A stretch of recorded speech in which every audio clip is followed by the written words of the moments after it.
بسم اللہ الرحمن الرحیم۔ رنگ میں گر کر گیدڑ نے کیا بننا چاہا؟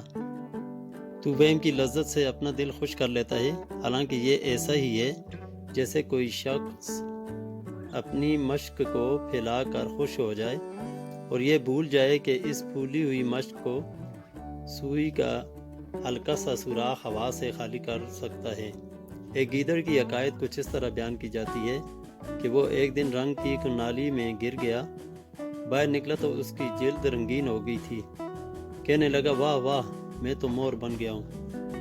اس کے رنگین بال خوبصورت ہو گئے تھے۔ دھوپ میں اس کا یہ عارضی رنگ اور چمکا تو وہ بھاگتا ہوا دوسرے گیدڑوں کے پاس پہنچا، پھر شیخی مارتے ہوئے ان سے کہنے لگا، دیکھو میں کون ہوں، میرا رنگ کس قدر خوبصورت ہے۔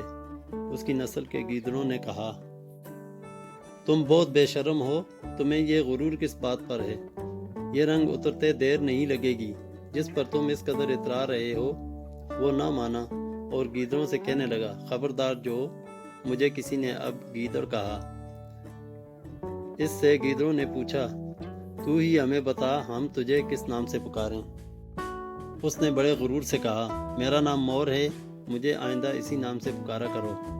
گیدڑوں نے کہہ لگایا، واہ، یہ بھی تم نے خوب کہا، مور تو باغوں میں ناچتا ہے، کیا تو بھی باغوں میں رہتا ہے؟ گیدڑ نے کہا، نہیں، میں تو جنگل میں رہتا ہوں۔ میں جنگل میں نہیں ناچتا تو باغ میں ناچنے والی بات کا اقرار کیسے کر سکتا ہوں؟ گیدڑوں نے پوچھا، اچھا یہ بتا، کیا تو مور کی آواز نکال سکتا ہے؟ اس نے جواب دیا، نہیں، مور کی آواز تو میں نہیں نکال سکتا۔ گیدڑوں نے اس کا مذاق اڑاتے ہوئے کہا، ارے احمق، پھر تو مور کیسے بن گیا؟ مور کو خوبصورت رنگین پر تو قدرت نے عطا کیے ہیں، صرف کھال رنگ لینے سے مور کے اوصاف پیدا نہیں ہو گئے تجھ میں۔